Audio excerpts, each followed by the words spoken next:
I'm going to start with this particular pad, take our fast correcting cream. And what I like to do is to prime this is I just put a little bit of product on here. And it's going to seem like a lot initially, but it's just enough to get it primed and buttered, we might call the term, all right? And that's the first and only time I'll ever put that much product on there, all right? The next subsequent application will be a lot less. So that, I take it, put it onto the panel, and I'm going to start at 1. And when I turn this on, what I like to do is I have a little button here, and I can lock my trigger out. So to prevent any excessive fatigue from my finger, which even though this tool's got a lot of nice little points that we've designed into this, all these little rubber cushions absorb some of the vibration, which is a big deal. So what I want to do is just turn it on, lock my trigger out. That way I can just work with the tool and kind of let it do its own thing. And I'm going to spread this out. And then what I'm going to do is I'm going to bring my speed up. And that speed adjustment allows me to get a little bit more rotation. Rotation equates to more defect removal. All right. Then I'm going to make some nice slow passes. I can tell you right now that 1 or 2 slow passes versus a fast pass is going to remove the scratch a lot quicker. If I go too quick, I'm not spending any quality time on the scratch, and it's going to take me longer to buff it out. So light to moderate pressure. It does depend on what you're working on as far as paint and scratch. I'm going to go in the opposite direction. This is my second pass. Now I'm making my third. Overlap by 50%. And I'll make one more in the opposite direction. So we get asked the question all the time, how much pressure? How hard should I press? Well, so too much, in most cases not enough. So you can almost hear the tool labor.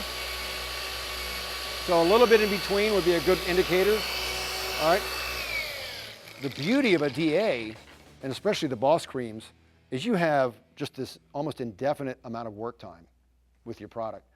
You see no dusting, no sling, no splatter, which is more prominent with a rotary, but the dusting also happens because as a rotary buffer is being used, it's creating more heat on the surface of the finish, right? So it dries your product up so you're stopping and reapplying. And that heat is also inducing swirl marks. So this product, as long as I'm spreading it and working it with the paint, I can keep applying it and it's still removing my imperfections. But I wouldn't really rely on that first application to take me from here over to the other corner of the hood, okay? So now I want to grab a nice clean towel, all right? And it's so critical that we make sure we have a nice stash of clean microfibers to work with. If I grab my dirty shop rag, expecting to wipe this off and see this beautiful finish or an improved finish, and that towel's dirty and it's got dirt and it's been sitting on the ground, I've got mulch stuck to it, which is always a challenge with microfibers. So I'm going to just do a nice wipe. All right, flip it over and buff it dry.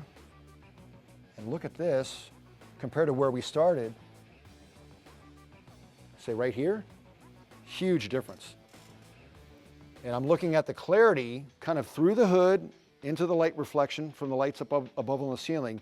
And I'm looking for, distortion, I'm looking for clarity, looking at some of the imperfections, and I move over to the area I haven't touched, much more cloudier and hazier over here than it is here.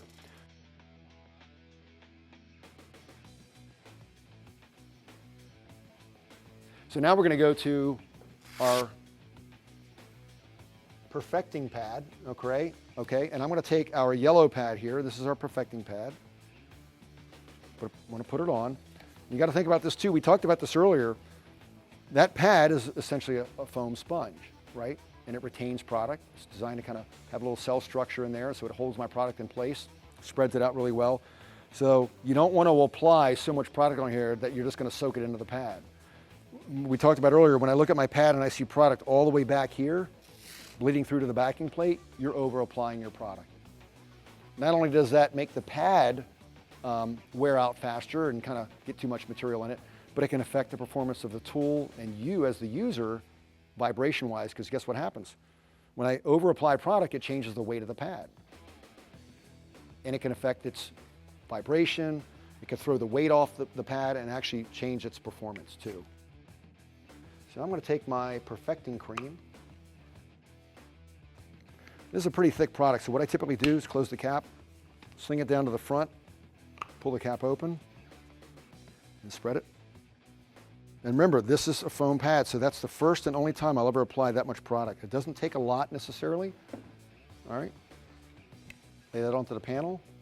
And I will not move this around at all. Most guys are gonna slide this around before they even turn it on. No need to do that. Once you move this pad and shift it from its initial location when you put it down on the panel, you got loose product here, and what's gonna happen when I start to turn this on? It can grab it on the edge and sling it out. I like to start with no splatter. I don't wanna have to wipe off the windshield and the cowl area. So that's why you'll never see me spread it before I turn it on. All right, so I'm gonna turn it down to a slower speed. Does that make sense? All right, then I spread it out. Then I bring it up to the speed I want to work with, which is about 4, 4.5. I want to get good rotation. Nice, slow pass, light to moderate pressure. That's my first pass. Then I go opposite direction.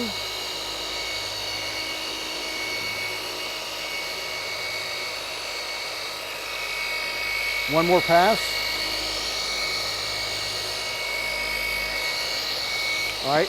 And that's 3 passes. I'm going to stop there because, you know, I'm pretty confident that we've made a pretty decent difference right there. I'm going to take my microfiber towel. No need to let your compound or your polish set.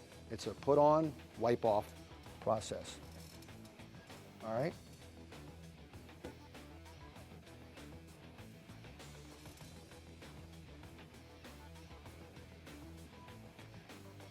And that's it. So right there we've compounded and we've polished.